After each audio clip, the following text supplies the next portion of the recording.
All right, we're back with another episode. Today couldn't be more fun. I have another one of my heroes. This has been like the week of heroes between, Jerry Michalik and now this guy, this young fella. I'm really excited today. But first, I want to thank the sponsors. I want to thank everybody over at Kenzies Optics. They're going crazy. They're selling all kinds of stuff. So go check them out at Kenzies Optics. Go check out some of our friends at Trigicon too. I want to give a special shout out to them. And of course, a shout out to all the sponsors on the website, www.johnbartoloshow.com. Go ahead and leave a review everywhere podcasts are heard, especially on iTunes. Always trying to get reviews. But we're going to dive right in because this guest is obviously one of my heroes. Everybody, I got more text messages about having this guy on than anybody else. We have the overly excitable one and only Clint Smith from Thunder Ranch. What's going on, Clint? Good morning. How are y'all? We're glad to be here this morning. Yeah. And, it's awesome. And like I said, I agree with you. Shout out to the sponsors because we can't do stuff like we want to do without those people. So that's a good gig. Of course, and we'll get to everybody that supports you because I want to hear about some of that, and we're going to dive in.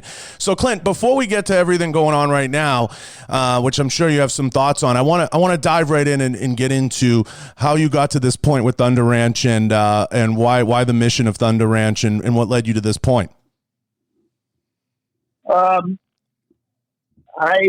It really is not that exciting, the story. Somebody said one time, hey, we need to write a book. And I go, well, it'll be a short book and there won't be very many pages. But, I'm like a lot of other people of my era, in the matter of speaking. I'm 70 years old now. So I graduated from high school. No big deal. I really wasn't a college kind of guy.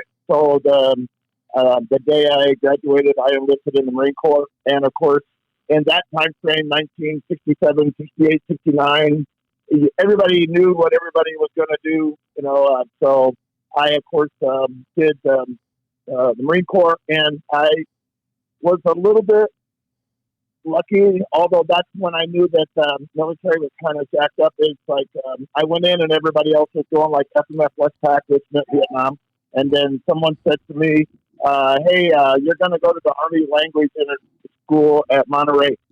So I went there. That was a good thing. Probably, to be blunt, it probably saved my life being a dumb ass at that mode, although I don't know if I should say that. But, you're 18. 3 months ago, I was sitting on my mom's table. But doing that, I went to the Marine Corps. I spent two tours there in the combined action platoons. That was good. I came home, making a long story short, I became a police officer, actually a deputy sheriff. I come from that lineage. My dad was a cop. My brother was a cop. My uncle was a cop. So we were kind of all things cop except Irish. Smith doesn't really go in Irish mode. But so I did that for 10 years. And again, making it short, I went to a gun site in 1978 the first time.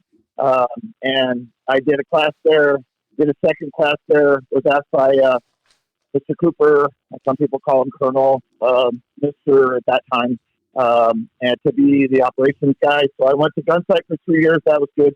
That was okay.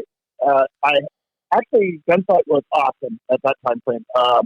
It allowed me to see a different side. And I had a hard time leaving law enforcement because I was trying to figure out where I could do, on a personal level, more. Could I do more staying in law enforcement? Right. Or more going out into the private sector? And I get it. People go, well, the money. Yeah. I just roll a wheelbarrow full of money every week to the bank, not. But, it's been good. And so in 83, I started my own business. That was International Training Consultant. I did that for 10 years on the road. So if you want a motel in Red Lodge, Montana, or, Lawrenceburg, New Mexico, I know where they're at. And then in 86, I started the training division for HK America. That was an interesting gig working in a corporate thing. Because between you and I always thought when I started my own business that's what I wanted, was to be like a corporate guy. Right. Like represent that product, like go out and promote someone's product. And a year of that, I figured out that I'm not a corporate guy. As everybody knows, that Germans can be sometimes slightly bullheaded, with no disrespect intended or implied. So it was better for me to leave and go back out on my own, and I did. And then in '86, also part of that deal is I met a guy in Florida whose name is George Matthews, and he was very candidly instrumental in helping us get. He was the reason we could get Thunder Ranch in Texas. We opened that in '93, and without sounding like an arrogant ass, that was at that time one of the premier facilities probably in the world as far as being able to do everything that we did. That was good. I did it for 11 years, and then Heidi and I decided to look at a map at night in America and where was the place that had the least amount of lights. Right. We found Lake Oregon, because there's no lights here. So we built a range here, actually several ranges, but we're about we're 7 miles from the courthouse. So you can build a range in today's world 7 miles from the courthouse. That's a pretty solid gig. So we've been here for 15 years, and bluntly, a lot of people, they go like, well, how about, and so this was the longest that I've ever been any place in my adult life, except from 0 to 18 when I was at home with my mom and dad. And so Lakeview is home for us, and people go, well, it's in the middle of nowhere, and I would have to go, you're right.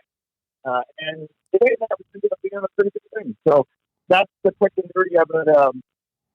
You ever take a lot of travel and a lot of working and a lot of hard work by Heidi and the staff, and so I jokingly, and I jokingly say I'm retired. Heidi's the president now. I'm retired. I still teach in class, and so it's a good life. I have no complaints at all. I'm very lucky. I'm one of the very few people that I know that's been able to transition from being a grunt in the Marine Corps and being able to sort of primarily shoot guns all my life. So it's awesome. I've been very blessed. Now, you said a few key things there I want to unpack with you. One being, always the misconception, Clint. You get into training and there's wheelbarrows of money, right? Like you're gonna crush it. I have friends that have very successful training companies. It's teaching is always a thankless task. Am I right in saying that? I think the deal with it, what people forget is I have people come to me and go, I'd like to have a shooting school. And I always tell people, okay, go home, divorce your wife, okay, turn your kids into child services, burn your house, and, maybe take the dog with you, and then go on the road. Mm-hmm. And then you spend 10 years. The one thing that changed that is, one, there is not really fame and glory. I'm sorry, okay, but I get it. But I think that people forget that it's a long process to do it well. I mean, one thing that's changed it a lot, in my personal opinion, and I can say this because I'm old, and when you get to be old, you can say whatever you want. Social media has changed the dynamics a lot of what you and I would consider as, one, firearms training, two, the foundation that made an instructor, and like, I can reach behind me right now at arm's length, and I have a dictionary, and I have words that are permanently tabbed in my dictionary. Like, I can pull the tab open. One is an instructor, generally someone who teaches the company line, and there's nothing wrong with that. Like, if you're in the Marine Corps and you're a defensive tactics instructor, you teach the Marine Corps doctrine. The other one that is permanently tabbed as a teacher. And if you look at it in a dictionary, a teacher, by definition, is someone who teaches their students to think for themselves. So ultimately, after doing this for quite a few years, I would like to think that when I get close to the end, I'd like to be a teacher. I think you're there now. It's one of these things I brought up with Jerry, because you bring up social media, Jerry Mitchell. You and Jerry are part of the few of kind of like the older guard out there that gravitated towards social media and did it very successfully. What do you attribute that to? personally, I don't think I'm the worst marketing guy in the world. Jerry does very good because there's two different contexts that we're looking at here. Jerry is a competitive shooter. That doesn't mean that if you broke into Jerry's house that he wouldn't shoot the crap out of you. But he's a competitor where I've always basically stayed to the defensive side. One, I could say, hey, I'm there, very good shot. Okay. But I always tell people, hey, 40 years ago when I was 30 years old, I was a much better shot than I am today. But, the years of brokenness and busted that and just natural things like you don't move quite as fast, your eyesight. The cool thing about Jerry and guys like Rob Latham, who's a friend of mine, and both, Jerry and Rob I would consider to be friends. They're on one side of the street, but that doesn't mean they're not or can't teach people to be confident. But Right. There's sort of a misnomer in my industry that when you talk to newer people, they equate speed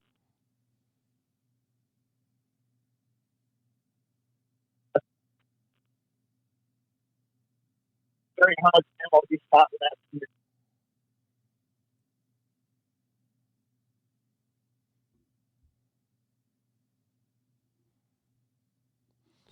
I lost you for a second, Clint. You said newer people attribute speed with. They You kind of cut in and out for a second.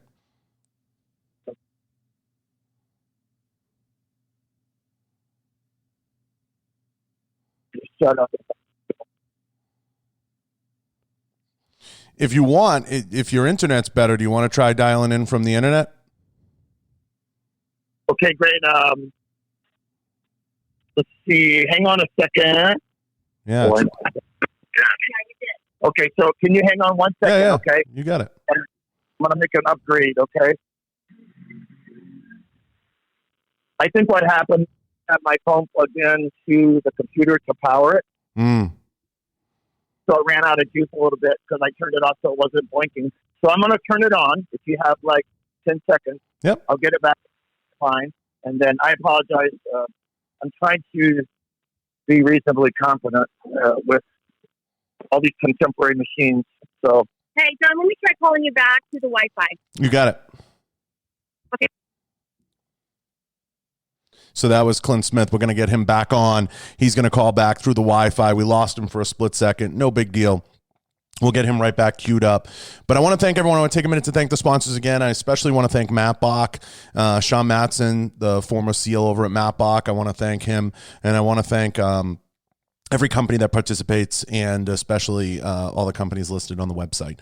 So I appreciate them, and I appreciate their time. So everybody listening, we're going to get Clint Smith from Thunder Ranch back on. He's got a little bit of a signal issue. He's up in the ranch in Oregon, so sometimes he has a signal kind of bounce in and out. So it's no big deal. We'll cue him right back up, and we'll get right back to where the questions were.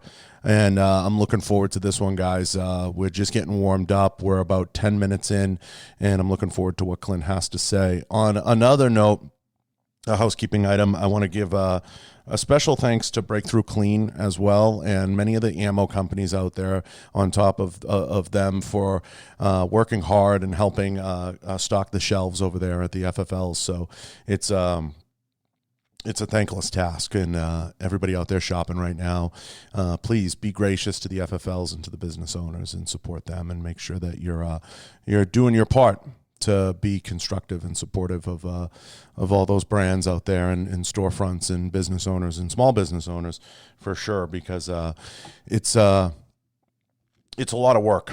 It's a lot of work to keep in business, and many of those businesses were close to closing their doors. So make sure you're aware of that, guys, when you go shopping for your next firearm, and support them. Support them.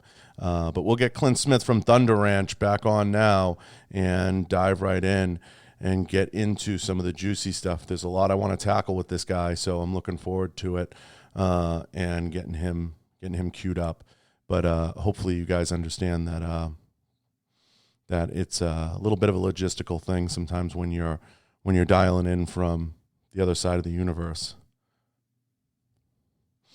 But hopefully, if you have any questions, and I want to take a minute to let everybody know, please leave some reviews. If you head over to iTunes, reviews help. Reviews help a ton. But we're going to get Clint back on immediately. But leave some reviews on iTunes. iTunes reviews help me a ton. And, you know, it's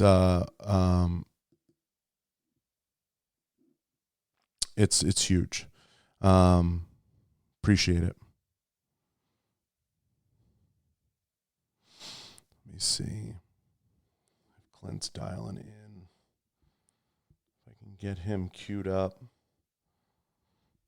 Let's just see here.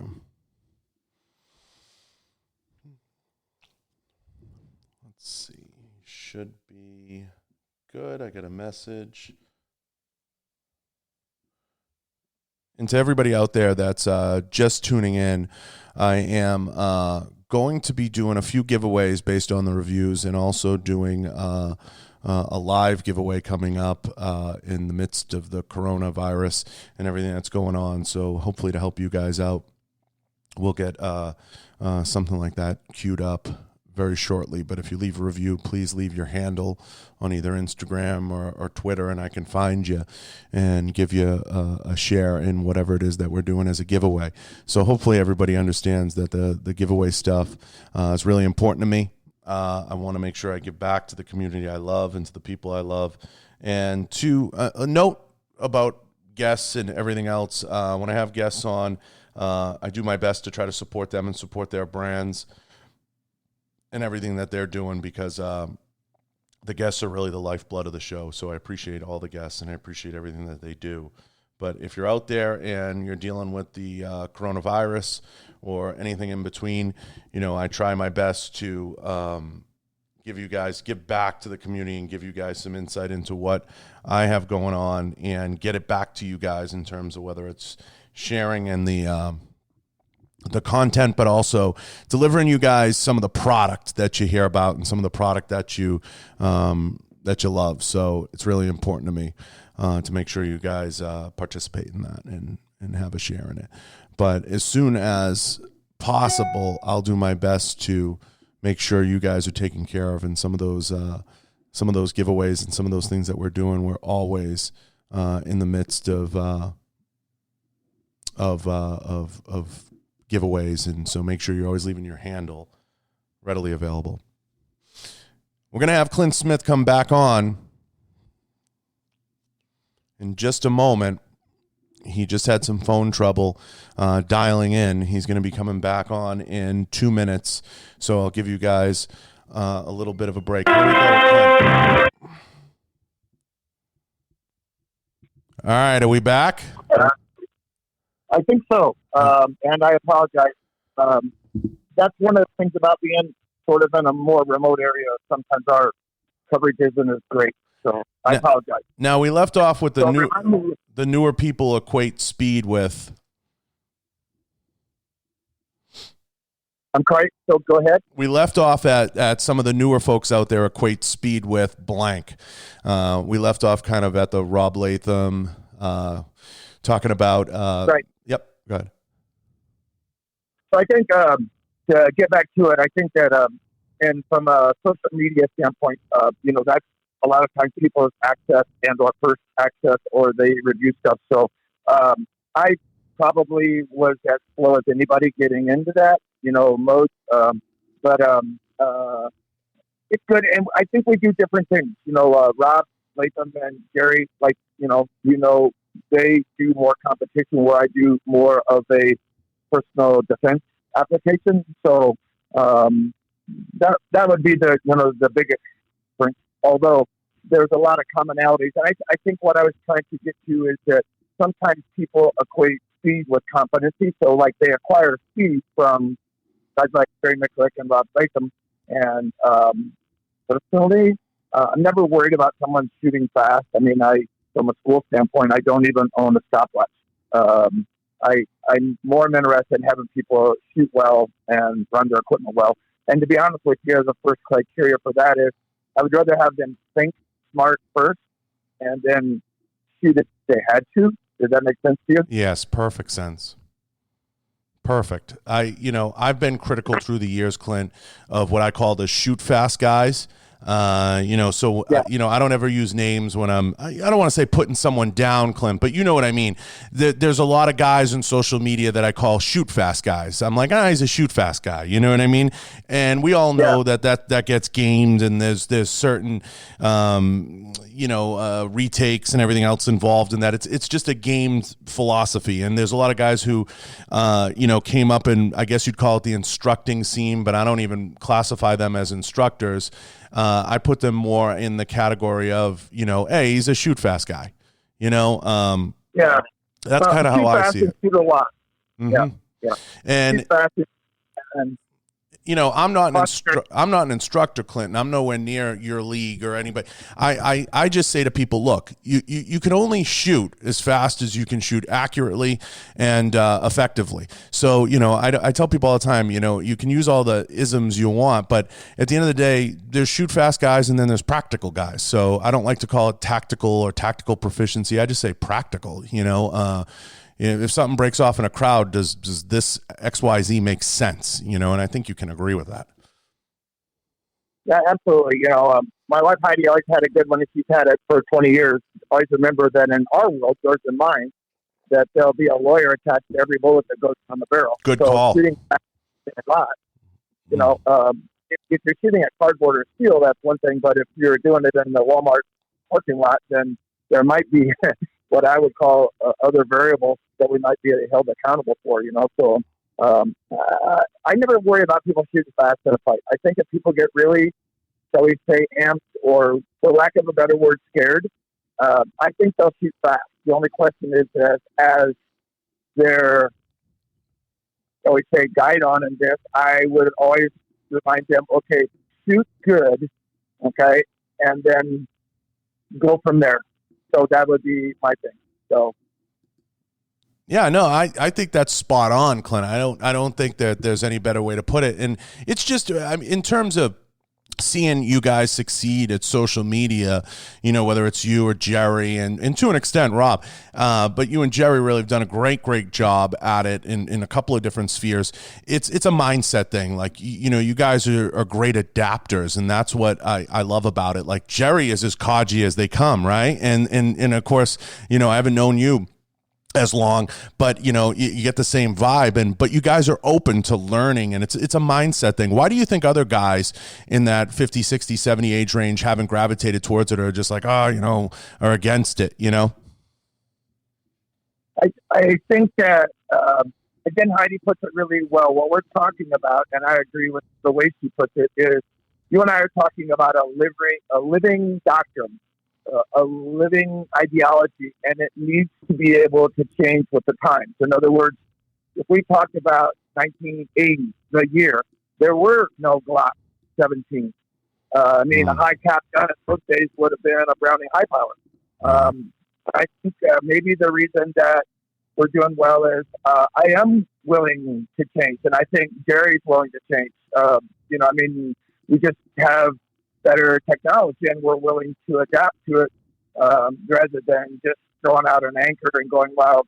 And I know you've probably heard it in a sidebar. People go, hey, Clint is older. He likes the 1911, and he kind of teaches old stuff. And I kind of go, okay, well, maybe the reason I learned to be 70 or lived to be 70 with that thought process, we are willing to change. And I admit I'm rigidly flexible. You have to show me something. I just don't come up with some technique, just because, and hey, it's a cool technique. No, what is it? It's like I tell my staff, they can change anything in the school's doctrine that they want, but they have to show me why. Okay. It isn't just, hey, this is a cool thing I saw. Like there's a little thing running around now where people are, like inside vehicles, for example, they're bringing a handgun up and putting it beside their, let's say they're right-handed, they put it beside their right ear so that they can exit vehicles and stuff. And personally, I don't like the gun by my head. And doctrine-wise, I would rather have the gun be away from me and maybe use, like, if I was getting out of a car and I had the gun in my hand, I would use the steering wheel and use the gun, shall we say, on the steering wheel perimeter, take the gun 3-12-9 and then out of the car rather than having it cross my femoral artery and knees. So, just as a general guideline, and it would be something that you'd have to explain, but you get the point. Yeah, porting. Yeah, no, I totally get it.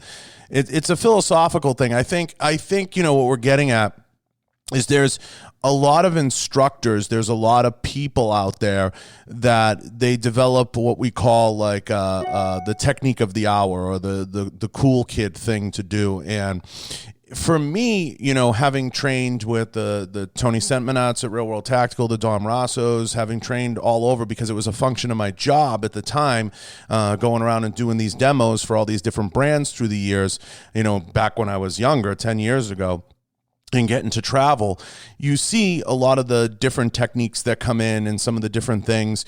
And there's a lot that, are great and they get it right. And of course the environment changes, but there's a lot of guys trying to be what we would call, Clint, cute, they're trying to be cute and they're trying to do stuff. They're trying to solve a problem that doesn't exist, right? And I think that's what it comes down to. They're creating more problems by the techniques they're introducing than really exist. They're not simplifying it, and there's okay with being simple, right? Yeah, and I think another thing too is that when they do stuff in social media, it can kind of be edited so that it looks it's better. Mm-hmm. If you're in front of a class of people and they're watching you do a demo, you either do it right or you do it wrong. If you do it on social media and it can be, like I always tell people, hey, I got it. I've done DVDs and stuff like that. But remember, we saw Forrest Gump shake John Kennedy's hand. That had to be edited, okay? Right. So that do something and dick it up. And then you can, I can have an AD and then I can go, oh, no, I did that on purpose. Well, actually, no, you didn't. You had your finger on the trigger dicking around and we got it on film. And now you're either dumb enough, touching mark, or arrogant enough that you try to blow it off. And I don't know that that's a good way to do stuff. Do you feel that creates training scars, Clint? I think that people will do in a fight what they've done in training, only they'll do it more poorly. And we've said that for decades. Yet we can, like, one of my pet peeves is you'll see people, they'll shoot on a flat range. And then when they run out of ammo, they'll step right or left to theoretically get off the imaginary X. And I kind of go, well, if you were relatively clever, you were behind cover when the fight started. So now you programmed yourself when you run out of ammo to step out away from cover. Why wouldn't do it in a fight? Well, if you again and again and again and again, what would be the difference between that and train yourself to look at the sights in a fight, which we know are always going to be under duress? And so why don't we admit it? Okay. And go like, hey, the sights are going to be hard to find in a fight, but chances are, if you're the length of a car, getting the gun up to eye level is going to probably give you better results than sort of, the speed rocket. Most of the stuff that you and I are seeing and pop up, shall we say, on the screen, if you actually research it, there's very little that's actually new. It's like the appendix carry that everyone's enamored with. I can show you a holster that was made in 1880, and that's exactly where the gun was carried. But the difference is that gun, 120 years ago, was carried with the hammer down on an empty chamber, as compared to having a Glock stuffed in my crotch pointed at my personal. You know what I'm saying? Absolutely. So they might be two different things, but that's just a thing, to think about. Yeah, it's everything is kind of remastered and rebooted with people's spin on it. it's crazy because I've been around the training space for so long and been around so many great instructors that there's always so much ego introduced to it. What do you make of the new crop of instructors coming in? And some of the guys, like one, I'm not going to name names, but one guy got out there and he was like, I can't wait till all these guys come back from overseas. They're going to absolutely put all these instructors out of business. And, I can't wait. And I said the other day, I was talking to Jerry about it. I said, it's crazy. It's almost they disregard the business element. Now, you've done a great job with your business, and do you feel like a lot of the guys that come in, it's almost like they disregard the element of business and they try to just capitalize on this, their recent deployment or their recent coming home and just jump into the market and flood the market with all new instructors, and there's no regard for the business aspect in the marketing? I think that's a true story. It's like I kind of mentioned earlier, if you really think you're as good as you are, then go ahead and, sell everything and go out on the road and try to make a living. And some people do. I'm not, and I am not being ugly at all, because because my dad was a cop for 25 years, didn't make him a good firearms instructor. Because Right. someone had 2 or 3 or 4 or 5 tours in Afghanistan or Iraq,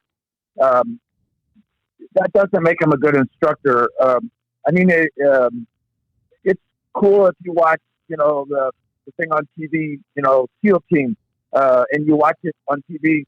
Those guys are in at least 3 big gunfights in every 1 hour period. This is something I personally believe, and I mean absolutely no disrespect to anyone, but I personally think that the tip of the spear is very often in the graveyard. Now we have people right now that came back from, shall we say, combat, and they're reaching the tip of the spear. But if you get in a gunfight with a guy across the room and he's got an AK and you have an AR, chances of you getting hit are pretty good. That's the thing. Just because people participated in something, if I look at 2 entry tours in Vietnam, the amount of time that I was actually there and the number of mosquito bites that I got compared to how many times I got shot, which is not all that great. You know what I'm saying? Right. Because I was there doesn't mean that I am competent. My wife and I had that conversation this morning. We have what we call paper hangers. They did a lot of stuff. And a lot of it is you go like, okay, great. Another family motto in our house is if it's not on your DD 214, it doesn't count. Mm-hmm. Lots of black ops, special operator. That doesn't make us competent firearms instructor for a woman who has 3 kids who just bought a Glock 19 last weekend. She doesn't want to be, an operator. She just wants to know how to defend her family. And I think that's where they lose the balance sometimes. I personally am not going to be run out of business by anybody. And neither is Jerry, and neither is Rob Latham. You know what I'm saying? Mm-hmm. There's guys that come back that are very competent. They might even be good teachers.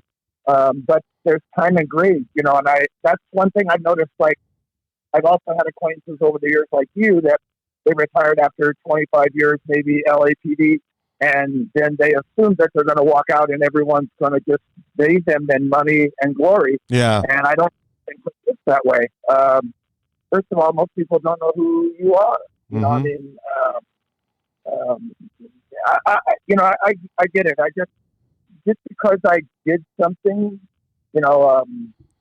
doesn't mean just because like I did 2 empty tours in Vietnam doesn't make me a competent teacher. Yeah. You're right. And I think one of the stigmas of our industry, what I'm getting at, Clint, for a long time has been, what's your background? What qualifies you to be in this world? Blah, blah, blah, blah, blah. And what I'm getting at is right now, given everything with the virus, we're seeing an unprecedented amount of new gun owners and folks coming into the space, which has to get instructors excited. And what the industry really needs to lose is that whole, who are you? What was your background? Like you got to be like special ninja warrior to participate in this industry. And I think that's a real shame. That's been one of the things that's hurt this industry for so long. Yeah, I agree, and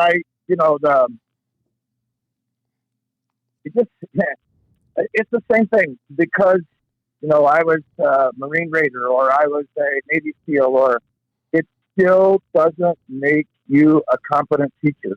Now, you can have background, you can have combat experience, you can have a lot of combat experience, but how you transfer that energy or that knowledge to a group of regular people.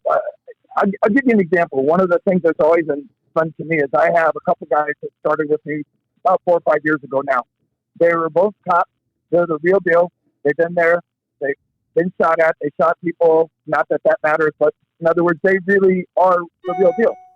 But they were really enamored with the fact that when they came to work with me, that the people that they were teaching actually wanted to know what they knew, as compared to cops who basically didn't want to show up for training unless they were told to or they got overtime pay. And so these guys were completely blown away. And I go like, well, here's the good thing. Don't teach beyond the limits of what you know, and then you'll always be okay. And because people want to know what you know, and, they actually don't give a shit if you shot somebody. That's the stuff that war stories are made out of, and, bull crap that you at the bar drinking beer. They want to know what they know when they're done with the class, not what you know. You know what I'm getting at? Yeah, totally. I totally understand. It's one of the stigmas of the industry, and and in instructing, it goes hand in hand, instructing and student. And I think some instructors let some of their arrogance take over, and teaching is a calling. I come from a family of teachers, so I understand it. Just because you're a superintendent doesn't make you a great teacher. And believe me, in my house, there was debates about this amongst family members. It's really a calling to want to teach and want to show people. Like, people ask me all the time, hey, can we go to the range? I said, I'm not an instructor. I don't teach. I might have pieces of paper that say I am, but I have the patience of like a squirrel. So, for me, I don't spend a lot of time sitting and kind of, staring off into the pasture. I'm a go, go, go guy, and that's how I've always been. I don't, even in the academy, I didn't take to teaching or helping other guys. It just wasn't in my nature to have the patience to do that. So it's a true calling, in my opinion. It's my opinion. But, for the most part, I just never had that built into me. And it wasn't because I was an asshole. It was more because I just didn't have the patience to sit there and explain everything, all the nuances. I just enjoyed running the course, if you know what I mean. Yeah, and I get it. So this will slay you. Personally, one of the things that I consider to be like the number one criteria if I take somebody on staff. In other words, someone's going to come and help me. And I have a really small crew. I mean, I don't have 50 guys helping me. One of the first things that we really look for is we have them come and we have what we call an instructor development thing. So they come and participate so they're sure that they like us and we can watch them. What I really look for is someone who's a nice person. Right. To people. And then people go like, well, that's bullshit. And I go like, no, actually, if you think about it, it's not. I'm dealing with the private sector. I'm not dealing with a bunch of new recruits, like in boot camp. I want my people to be kind. Now I expect them to be firm and I expect them to run a safe range. But, in comparison, in the day when I was younger, you know how that goes. Your hair was darker and your heart was lighter. Mr.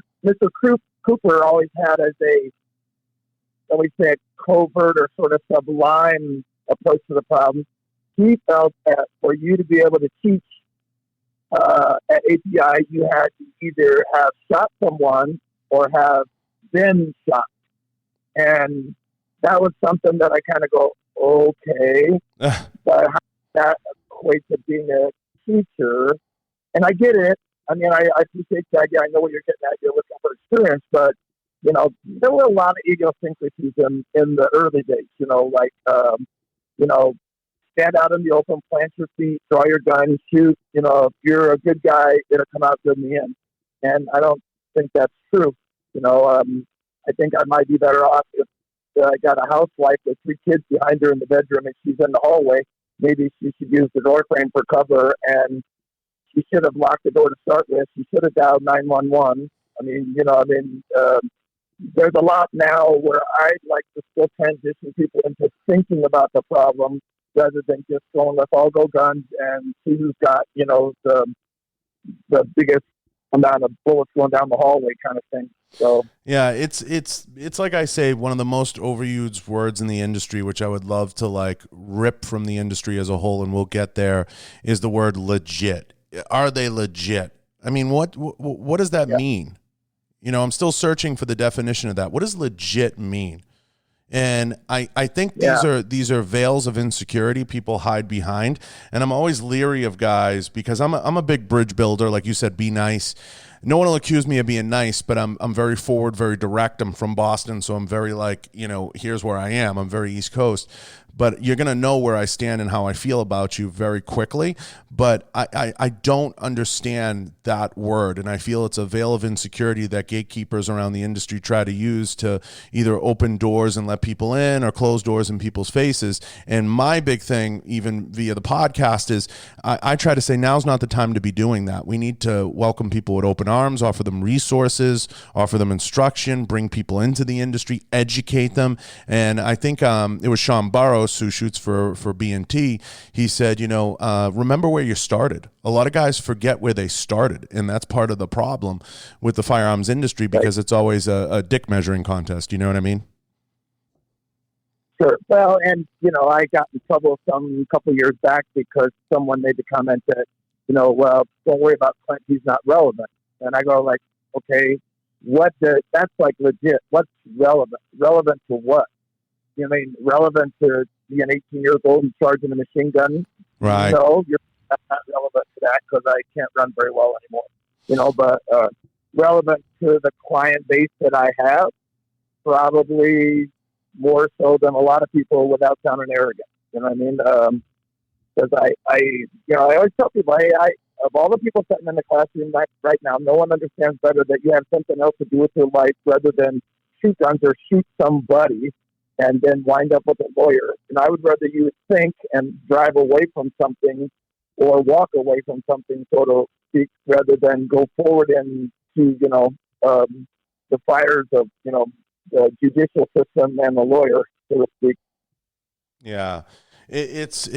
No, you hit the nail on the head with everything.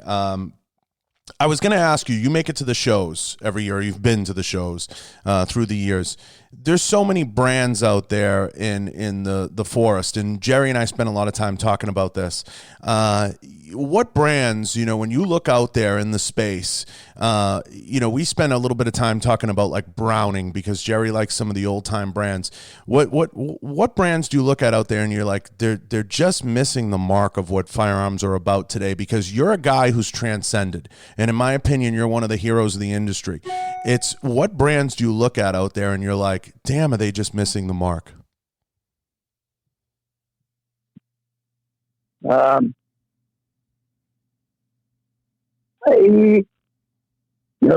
That's a hard one, and I'm not backing down from the question. It's just that sometimes another family motto. Sometimes what you say about other people says more about you than them. I think that let's put it this way: rather than name a name, I will say that there are many businesses, in my opinion, who you would consider to be major brand names that are run more by accountants rather than the product. In other words, it's about how much money we can pinch. If I, for example, was given a rifle and I decided that, okay, I shot it and you have an issue with, we'll say, something with the gun. If I bring it up to you, that's why you gave me the gun, because apparently you think I'm knowledgeable enough. But if you blow off what I say and you just go on and do what you wanted to anyways, then I believe that you're being run by the people who are pinching pennies. And I got it. The idea of being in the business is to make money.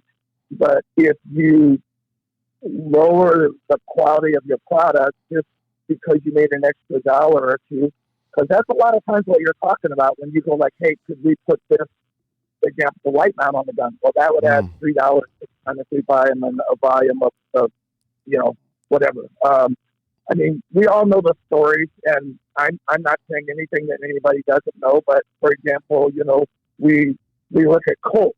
Right. And that came up. If you ask me, Yeah, so I bring this up. I go, if Colt would have sold all the products that are their products that Bill Wilson has sold in the last 25 years, Colt would still be in business at the top of the game. I mean, Bill Wilson is one of the smartest guys I know as far as from a marketing standpoint, where he saw a niche and turned it into like literally a molehill into a mountain by basically doing something that we all know where the parts originated from. You know what I'm saying? Yeah, totally. Colt was one that came up with Jerry and I, and Browning was the other one. I was like, how many more times can you put your logo on a water bottle? You know, it starts to turn into confusion. And the reason I bring it up is, one of the things, Clint, to me, it's not about putting companies down, like you said, and I agree with what you said.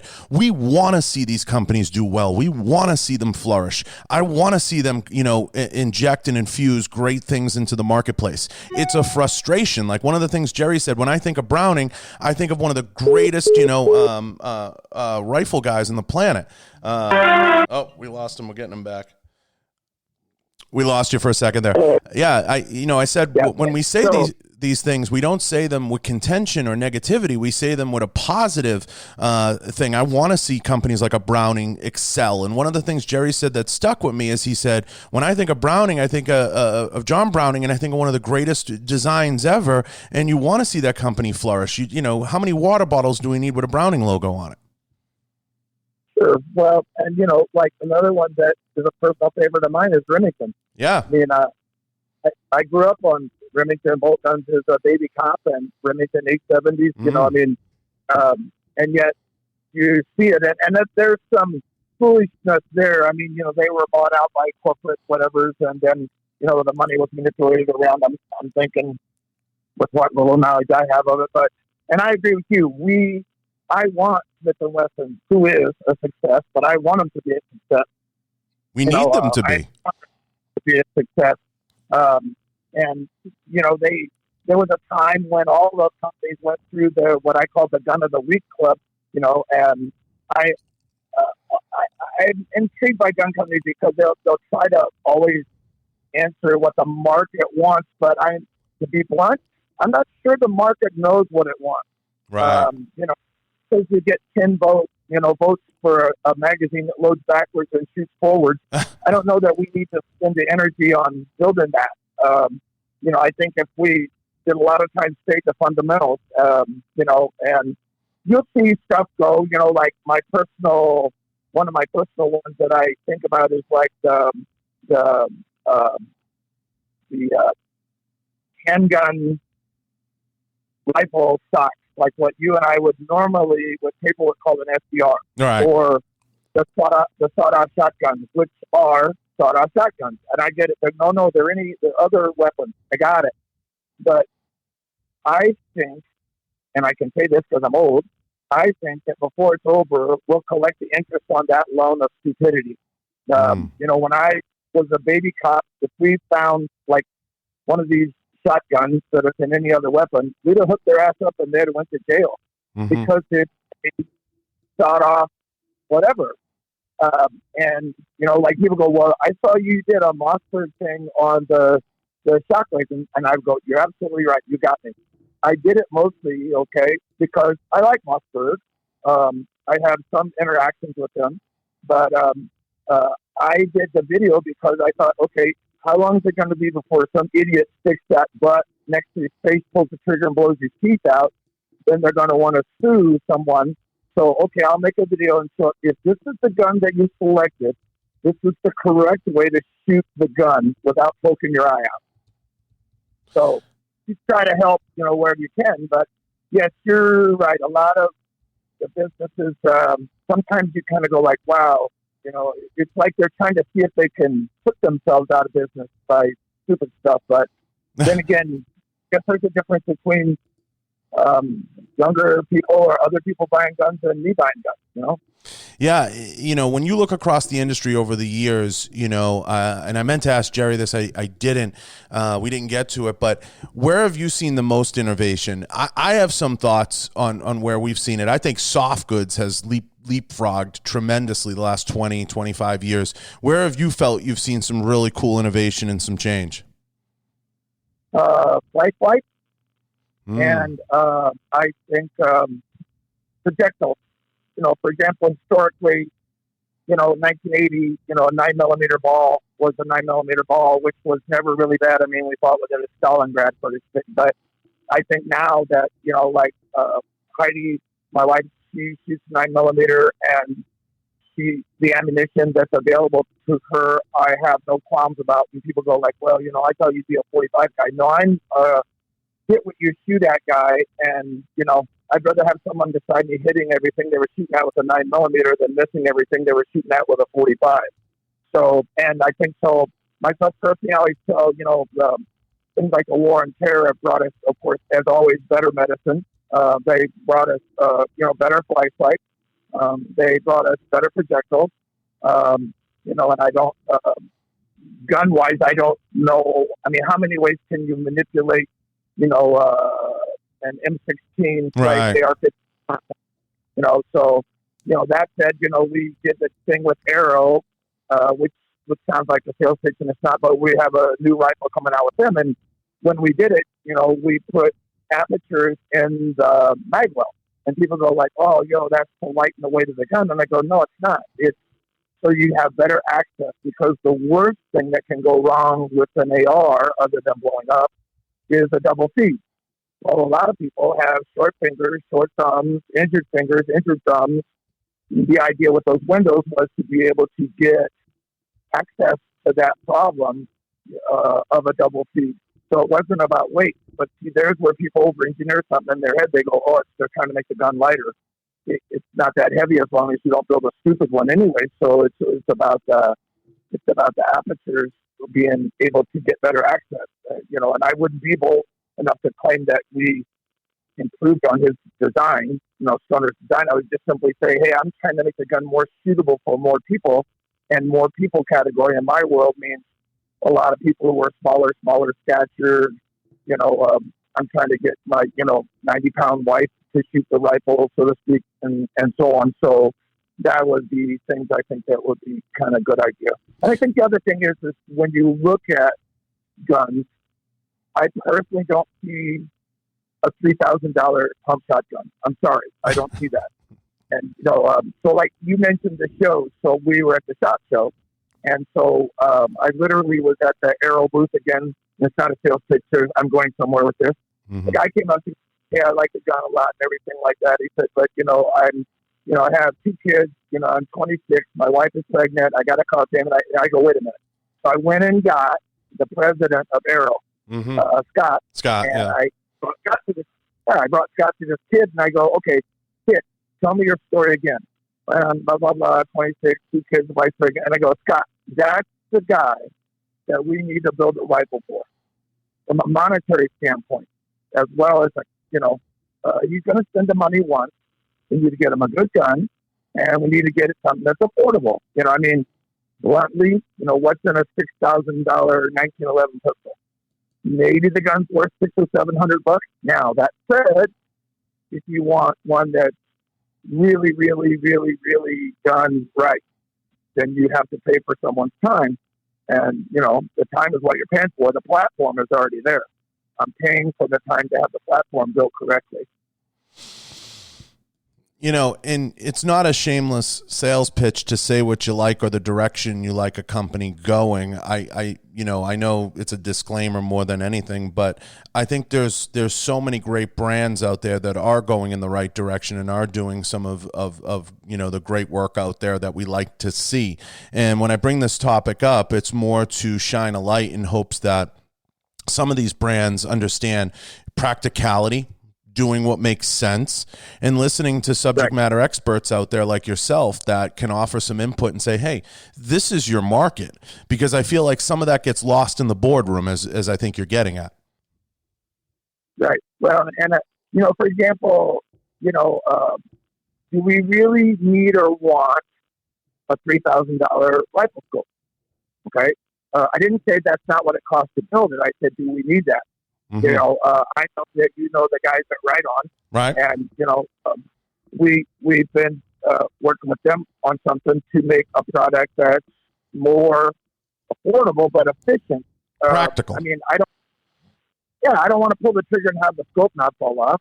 But, okay, great. I need for the thing to be reasonably durable. I don't, another funny one is people are going to go like, well, we threw it off a 3-story building. And I go like, why would you do that? So,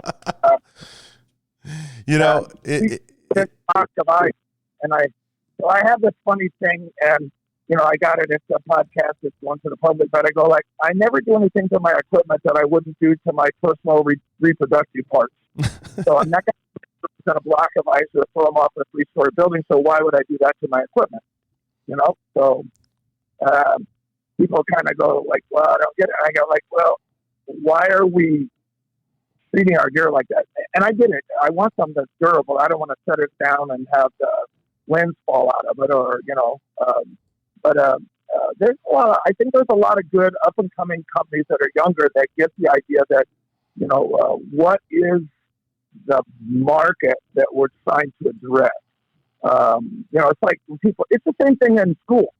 The vast majority of my students are what I would call middle-aged and older, and people go like, well, that's because young people don't like you. Oh, that could be. Or here's another thought. Maybe it's because young people don't have discretionary funding. They're raising families. They got car payments. They got house payments. Right.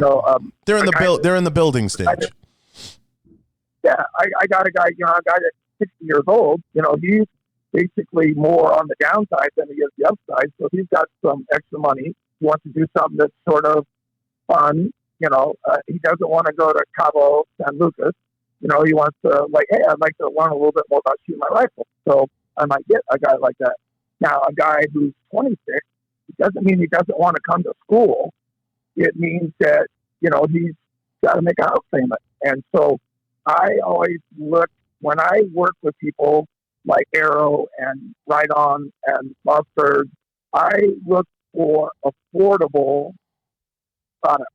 Okay, that are functional, that are as good as they can be. I mean, they're not all Russian tanks built, but at the same time, it's not made. The scope tube is not made out of toilet paper tube either. There's some merit to what's going on. So I'd like to test it as much as I can to make them as good as I can, and keep it still affordable. And guy goes like, well, hey, a Smith & Bender is better.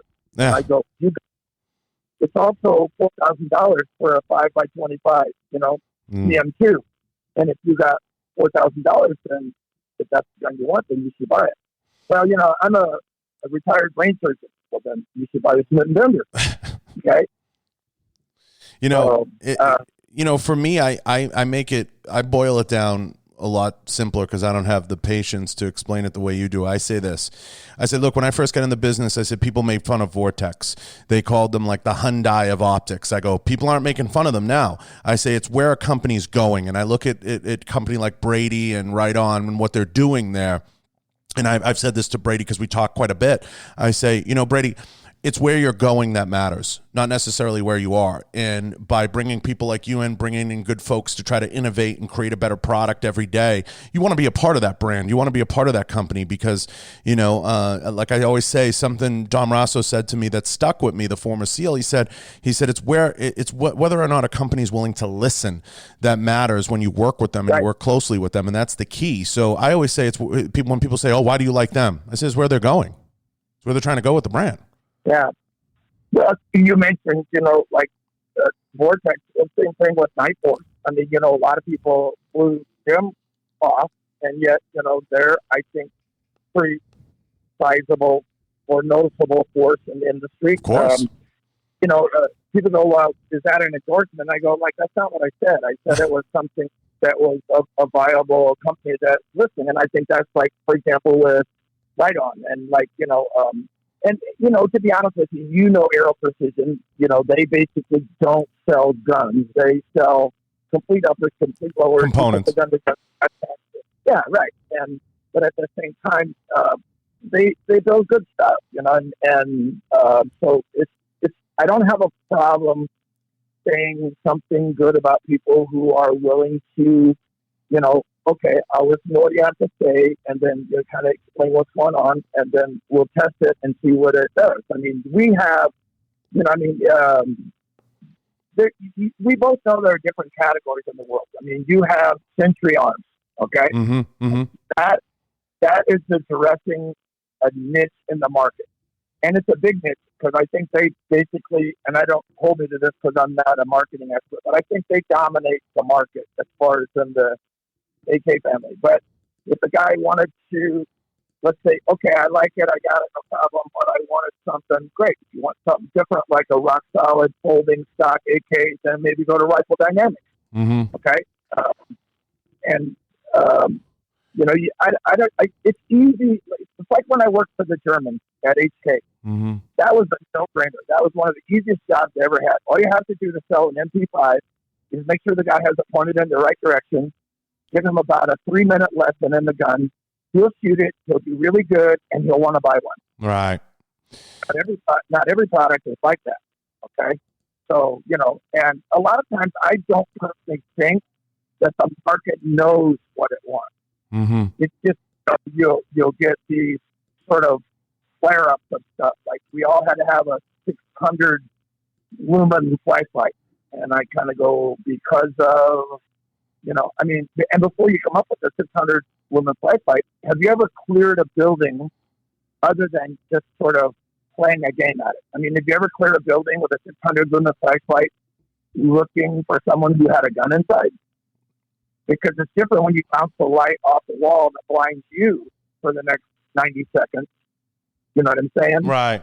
But I think a lot of it is fantasy land. It's what people project, you know, the zombie apocalypse is going to be like compared to what the zombie apocalypse is. It's like when people put night sights on a handgun, Clint, but they don't have a light.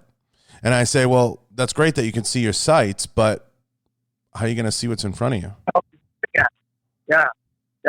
So, you know, like if people go like, okay, tell me the perfect rifle. Okay, so the perfect rifle for most people would be one that fit them stock-wise, something that had a white light, and the perfect rifle, if you wanted a rifle for home defense, would be one with a suppressor on it. That way I could communicate with my family without all being... Because if you shoot a rifle inside the house without a can on it, it's really loud. I mean, I'm not a very bright guy and don't have a lot of life experience, but that one I know. You know, if you're in the hall, set that thing off. It's really loud. So, and you're exactly right. All a night sight on a handgun for me is so I can find the gun at night on the, you know, on the nightstand. Right. Because the gun that I have there has a light on it. Because I'm going to turn the light on. People go, well, if you turn the light on, people will shoot you. I got that part. Okay, but compared to shooting one of my own kids or my grandkids or something that doesn't need to be shot, I think I'd rather get hit rather than shoot my grandchild. Right. You know what I'm saying? So the way I'm going to preempt that is by turning the light on. And I turn the light on a handgun or a rifle so I can find a light switch on the wall because I'm going to turn the lights on. So, well, all the lights are out because of an EMP. Then that's why I have the light on the handgun.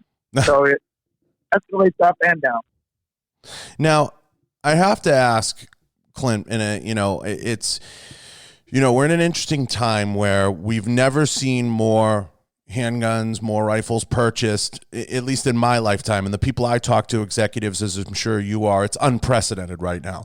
Ammunition, the amount people are stockpiling, new gun owners coming in. You know, I've been vocal about this, and I asked the question, you know, everybody's at home right now. You know, where is the NRA in this? Where is the NSSF in this? It's frustrating to me when I look across the sphere and I don't see the NRA doing, you know, out there offering free online, you know, safety course, anything, Clint, anything. Where are they in all this? I think those two entities are primarily about like generating money for their own self-service.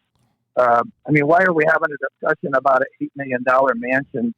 I didn't give my endowment money to the NRA so that the guy who's in charge could have a mansion. You know, they were really big in carry guard. I got into carry guard for one reason only. If you look at it, I think it's completely gone now. But I got into it for one reason. The guy that was running it was a friend of mine from the old days, 20 years ago. I met him when he was a baby SEAL, you know, and he was doing that. I did that for him. Just Ken Hackathorn. He's a friend of mine. When people go like, "Hey, we're going to ask Clint about this," and Clint Hackathorn goes, "You'll never do it." Right. Okay. And he wasn't being ugly. Ken just knows that I'm grumpy because we've known each other. And so I go, "Yeah, I'm going to do this, but I'm only doing it for this guy because I want the Carry Guard program to be a success."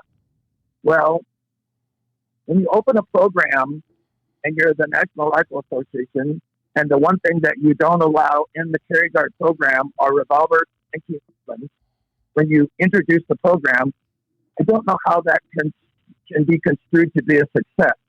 I'm not beating the NRA up. I'm simply saying 1911s and revolvers make up a large percentage of defensive guns in the United States. So why would you introduce a program where you don't have a contingency where those guns could be included from the get-go? So I think you're basically planting a seed that's not going to grow very well. And I think a lot of stuff with these bigger things like, the NSF, we'll let you be a member, but you have to give us a percentage of your business. Why would I do that? That's called extortion. Okay. The mafia does shit like that. We do a lot. You all do a lot, but you also get a lot of money.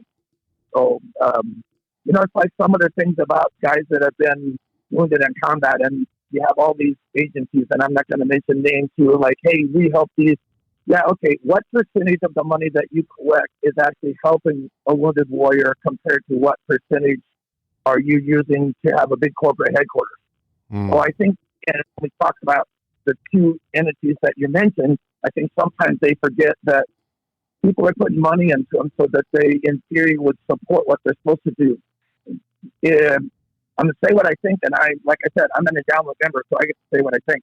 The NRA, is should be and should stay to what its job is, which is lobbying and addressing issues like when people make stupid stuff like, okay, we're going to shut down all gun stores because of the, coronavirus. Okay. Yeah. The NRA should do something about that. Okay. And, I don't think that they should be worrying so much about making a concealed carry program.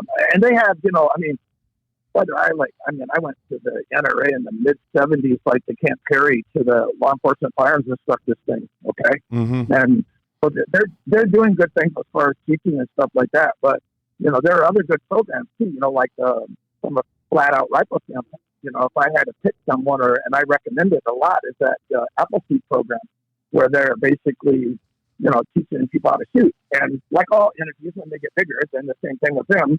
Now they start coming up with all kinds of regulations like, okay, well, you can't have a class at Thunder Ranch because you teach defensive shooting and we're just teaching marksmanship. Well, okay, but I have a really good range that you all could use and it wouldn't cost you anything. So in other words, there becomes a stupid factor in there, I think. But yeah, just, my thing, Clint, is, and I know you've been feeling it, is right now, FFLs are looking for resources. They're trying to figure it out. And I put an open letter on LinkedIn to any of them to come on the show. And I've had Jason Ouimet of NRA ILA on the show in the past. I just look at it like this. You have a golden opportunity of new, and this isn't none of what I'm saying is a knock. This is an opportunity. And inwardly facing, I'm trying to explain to them, your marketing department right now is experiencing a huge failure. You have a great chance right now to open up your website. Hey, are you a new gun owner? Hey, are you new to this? Put a video up, put a tutorial up, get out in front of this thing. You constantly want to bombard your existing membership for money and for resources. Why not open up to new membership? This is a great time to turn a new leaf. And I just feel everyone's sitting at home. Why don't you have somebody out there right now creating a campaign around this to develop these new folks and to help these? Clint, what is it to them? Like you talked about an $8 million mansion. What is it to them to say, we want to give a free 1-year membership to every new gun owner? What is it to them to do that? Sure. What is it? Yeah. What is it to spend $8,000 and very quickly make a video that's available for free about safe gun handling, safe gun storage, okay, responsible ownership? Great. Here's you pick the number of safety rows. I don't care. You know, the same thing. People are arguing about that. Is there 4 or is there 40? Doesn't matter. Come up with people. Great. You need to think responsibly about this gun. Okay. Where is it being stored? Okay. How is it being stored? Do you limit access? Because a lot of people who are buying, you know, guns, you and I both know that this is sort of panic buying. I mean, if you and I wanted to be really clever, you and I would start saving lots of money, because as soon as this thing is over, people are going to like do the other side of the coin, which is go, well, I really don't need this gun. So they'll sell them off, you know, for pennies on the dollar. You know, it's like buy high, sell low, you know, or vice versa. So, but I agree with you. I think the idea is, you know, there's a lot of these people that, you know, what's the primary purpose of, you know, the NSSFFF? Why don't you put something online for free, you know, make it, you know, available to show people about gun safety? And they go, we do. Okay, great. I'm not going to argue with you, but I agree with you. We're missing a golden opportunity to communicate with people. Yeah, and people go like, why don't you give free classes? Okay, here we go. I'll match my free stuff with all the free stuff that they give any day of the week. If you want to start being an asshole and talk about free stuff, you know, okay?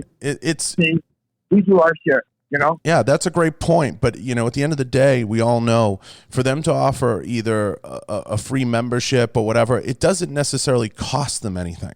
And if we're going to do an apples to apples comparison, if you put a pop-up on the website right now, I'll give the NRA a call to action right now that said, sign up now and we'll give you a free 1-year membership. What does that cost the NRA at the end of the day? When they gather the email address, the pedigree data, you know what I mean, Clint. And what is it? It's like signing up for a newsletter. Well, what does that cost them at the end of the day? They send out a card, they send out a mailer. So maybe, you know, Wayne has to take $100,000 pay cut on his salary or whatever, what have you. I'm not, you know, people work, I get it. In the NSSF, you know, I think it was, Aliva sent me, you know, their link to look at what they're doing, but I want to see something more. Why don't you have a hotline that the FFLs can call into? They're looking for guidance right now. I got people calling me looking for ammunition, looking for optics.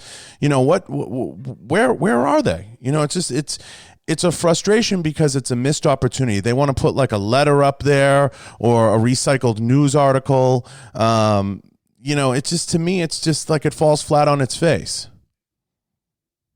Well, and I think the other side of the coin is we get some of it because, like, Heidi's really good, and you know that she, without being ugly, she's the president. So we put out a newsletter with great regularity, and our big, shall we say, mantra on our newsletter is be calm, be cool. Now's not the time to panic, okay? If you think you need something, you know, and here's the funny part, and I don't mean humorous. We tell people that forever. We've told them that. Every single person we come in contact, I go, don't wait till something goes wrong. It's like, we call it, you know, panic buying, and I call it panic instruction. You know, like they had the LA riot call me. You need to come here right now. We can teach 6 classes. And I go, I'm not doing that. That's like someone who calls me and they go, they have a domestic violence thing going on my husband, and I have a restraining order, and I need to know how to shoot a gun. I'm not the guy that you want. You should have asked me 6 or 7 months or years ago, and you should have been practicing that whole time. I'm not the panic guy. And I think, like you said, when people go like, hey, when all these guys come home from Afghanistan, you know, all the old guys are going to be run out of business. Actually, no, we're not. And on top of it, okay, the deal with it is all that stuff is sort of like, it's one thing to go out and teach 4 or 5 or 6 classes. It's another thing to do it as a career. You know what I'm saying? Yeah, you can make some extra bucks because you was whatever you was, okay? But, you know, it's sort of like the same thing we're dealing with the 2 large entities that you mentioned. You know, now all of a sudden, you know, they kind of clam up. Well, now's not the time to clam up. You know, we don't need all these people coming in out of the woodwork, coming up with like, okay, all you guys need to be MACD push-off, self-to-be contract seal operators. We need some cool heads to fail and go, hey, great. Why don't you look at this? Okay. And by the way, while you're looking at it, if you would like to be interested in enrolling or, you know, having a membership for a year, you know, then we'd be glad to have you and, you know, because, you know, right now it's a big frenzy, but what's it going to be on May the 1st? I mean, where are we going to set in this? we all going to be standing ass deep in ammunition that we don't know what to do with now.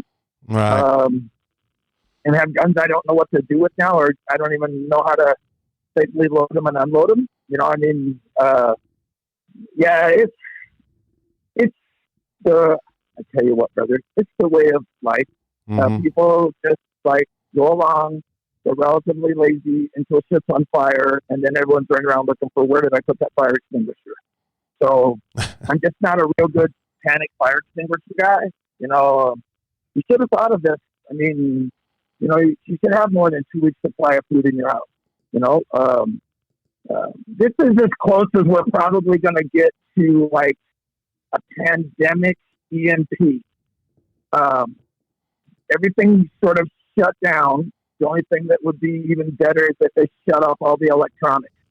And then I think we would have a different mindset about how stuff goes. And I'm not political at all, but I'm not sure what $35 million for the John Kennedy Performing Arts Center has to do with the pandemic. So, as usual, there's business as usual, Yeah, it's, I don't know how it plays out. I don't have the crystal ball. I think, nope. But the reason I put the onus on the NSSF is they're supposed to be there for the FFLs. And what we're going to see happen is a lot of the gun shops and stores we love and the mom and pops, and we know who owns those gun shops for the most part, Clint. The issue I have is I don't want to see them fall into the same trap of they sell in a huff, right? And then they reorder and the stuff sits on the shelves for 6 months and they come damn near bankruptcy and they can't figure it out. They need resources. They need help. They need help figuring out how to stock their shelves properly, how to get situated. They need help running their business. They need help connecting with other distributors and other dealers out there and making the proper decisions. They need resources on a high level, not another, SHOT Show class on how to utilize Facebook ads when you can't even run Facebook ads. I mean, that was a laugh that they had that in the last one. I laughed in their face. I said, you got to be kidding me. Or not another round table of who's to get up there and do a commercial on themselves. I'd like to see some level of support. I mean, put a 1-800 number up there. Let the FFLs call. I mean, I have stores that have called me, and a lot of the owners, they're just trying to figure it out, and they just need help. People are sitting at home anyway. I mean, give them a resource. So we have friends of ours in the Phoenix, and they have like an awesome gun store. And, I talked to him the other day and he just goes like, and I was there like a month ago and, nice store, very clean, very well organized, set up very well. Everything's laid out good. And I called him the other day and he goes, I have 2 pistols left in the whole place and I don't have any place to get guns. Yep. And so there's the guy, you know what I'm saying? I mean, he's running a legitimate business, trying to feed his family. He's doing it very well, very high class, not high expensive, but it's done very well. Like we'll say, my definition of being done well is the toilet's clean. You know what I mean? Mm-hmm. Mm-hmm. But, the guy is like down to 2 guns, and okay, I know that there are more guns other places. So, and I don't know where this lies. I mean, you're smart. You've been in the business a long time. Does it lie from the maker? Does it lie from the middleman? Where is that? I mean, do the middlemen from the makers and then jack the price up to know the shelves are empty, or how does that work? I mean, and I agree with you. We don't. That's like it's the reason I don't have an FFL. I mean, it's the reason we don't sell guns at Thunder Ranch. I mean, I look at guns. We have what we call co-branded, platforms. I didn't invent anything new per se.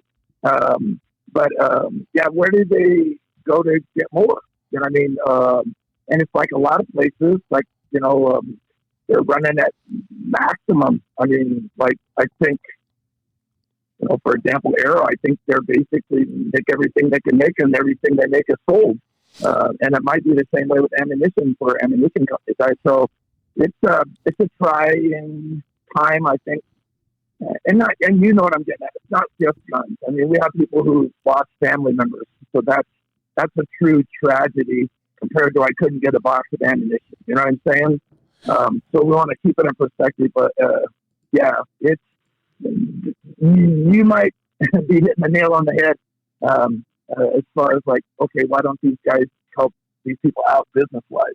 Yeah, I mean, I just think it's and again, it's a little bit of a failure. So the NSSF at the very least has a link to click that says,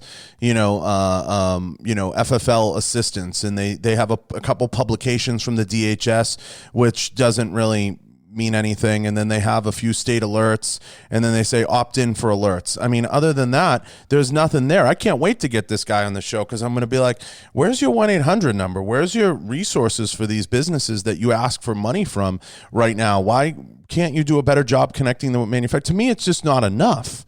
It's just not enough. Yeah. That's my opinion. If you listen to me and you talking, will come on the show, because you go, holy crap, that's like stepping into a lion trap. But yeah. I mean, I think it's a, listen, if you go on my LinkedIn, Clint, I put an open invitation out to him, and he hasn't answered me yet.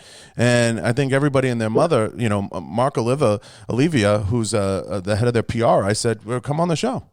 You're welcome to come on, but I want to know what you're doing for the gun shop in New Jersey that the guy's riding around doing door to door, to sell ammo to try to get by. I want to know what you're doing to help him get guns on his shelf, because the distributors are cleared out.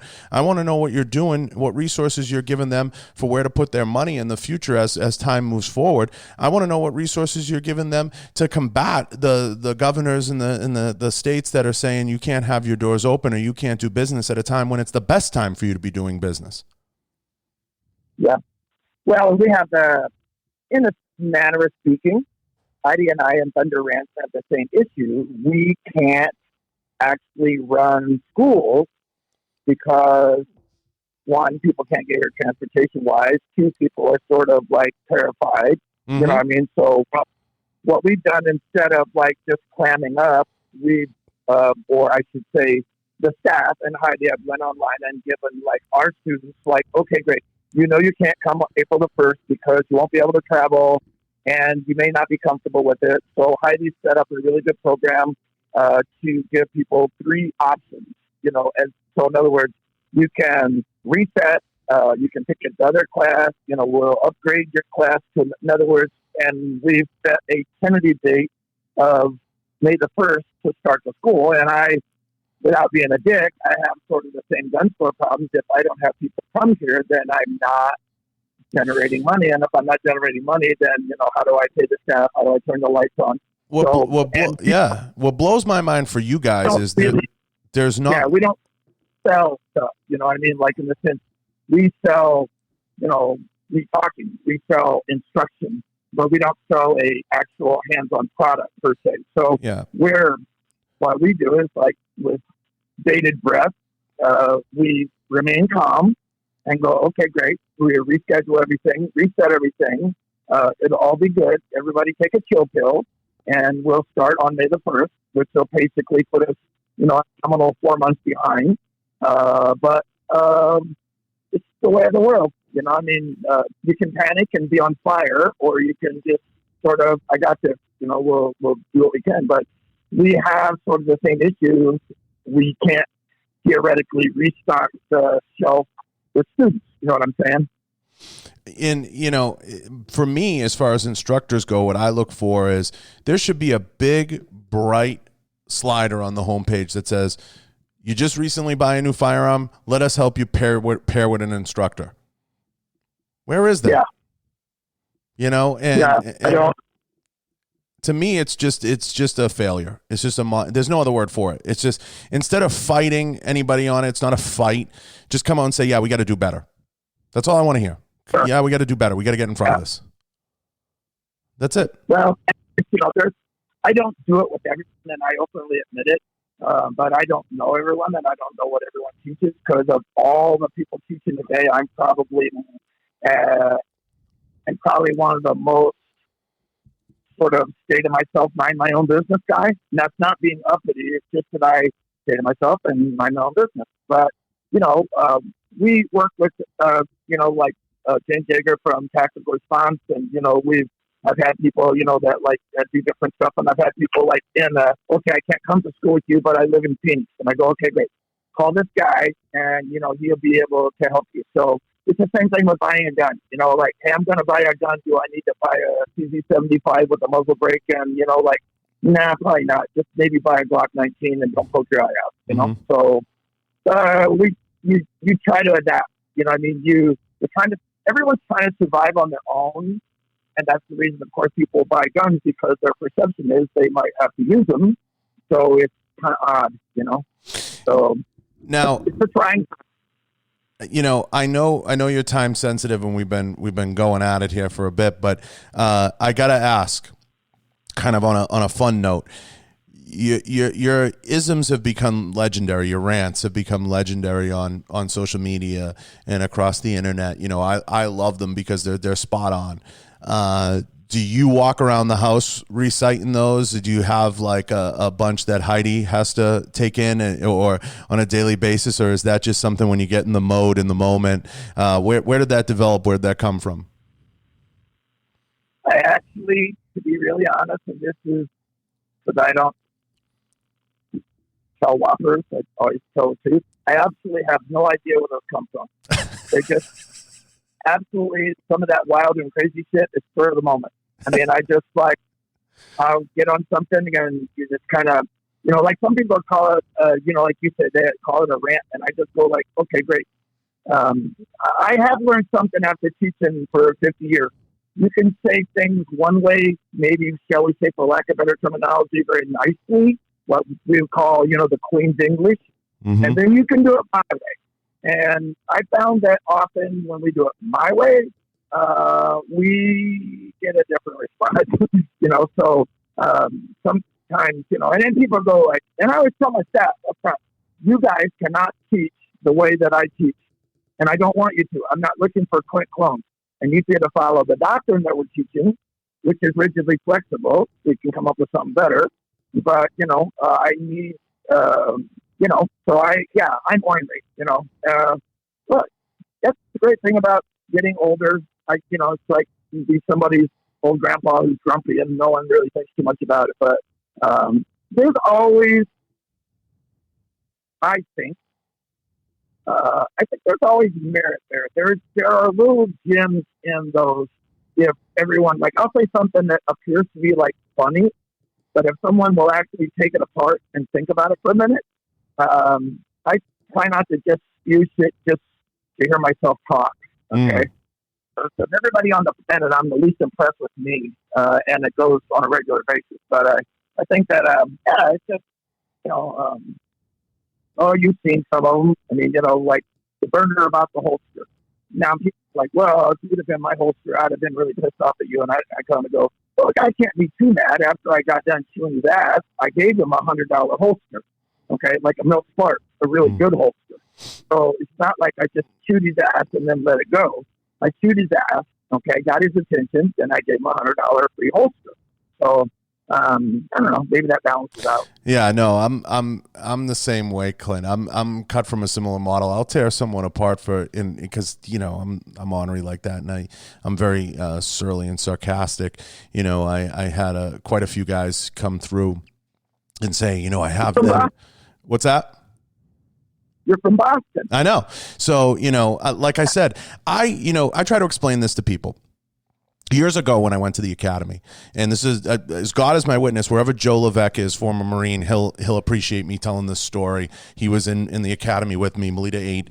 He said, you know, we had an instructor, an academy instructor. He said, you know what? If you have a problem out there, take your baton, throw it on the floor.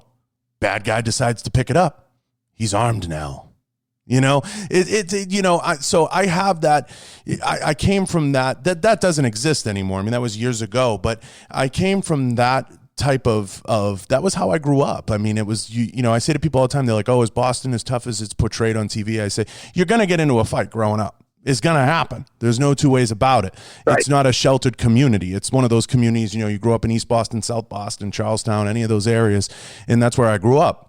Now, what I tell people, like, I'll tear someone apart for having a shitty gun. They show, and I'm not going to name a brand, but they come to the door and they'll be like, you know, I got this. And I'm like, nah. I'm like, I'll make a call, say, go down here, get a Glock.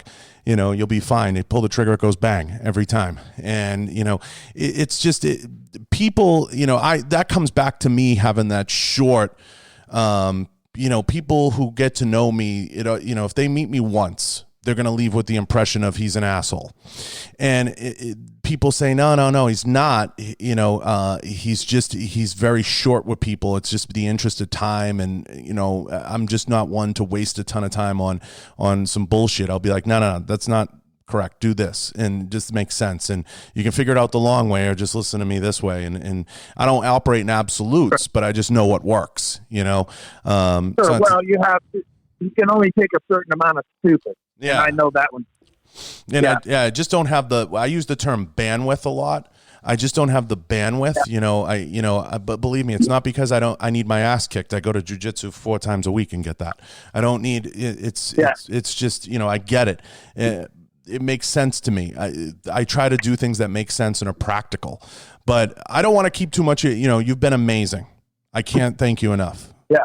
You and Heidi, the crew there, I watch from afar, and there's people that I have in my circle that, Clint, I have the most respect for. Then there's people I kind of watch from afar, like Clint and Heidi don't need to hear from me every day. I don't need to call him and stroke him. You know what I mean? But from afar, you've influenced me, and I'm sure a whole crop of folks out there.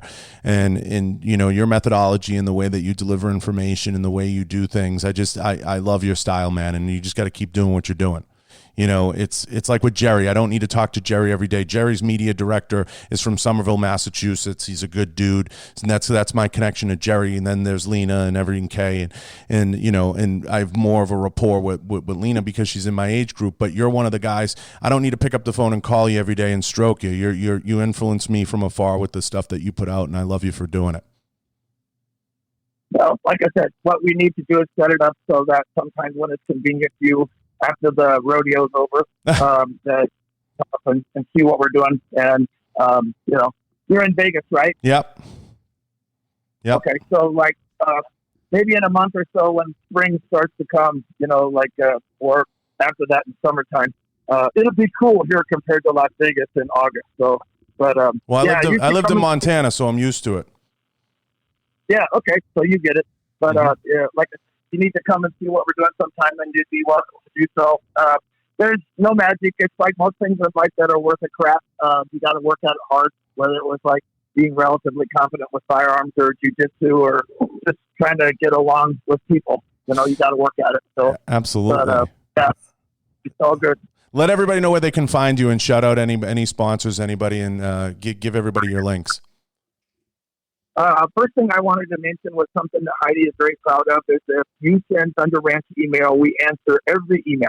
Okay. Now, sometimes it takes a little while because when you make a statement like we answer every email, then you get 200 in one day, but we answer everything. So if someone's got a question or a problem, like you said, right now it's a trying time for everyone. And I don't know when this podcast will air, but I'm sure it will probably be before this rodeo we're dealing with is over.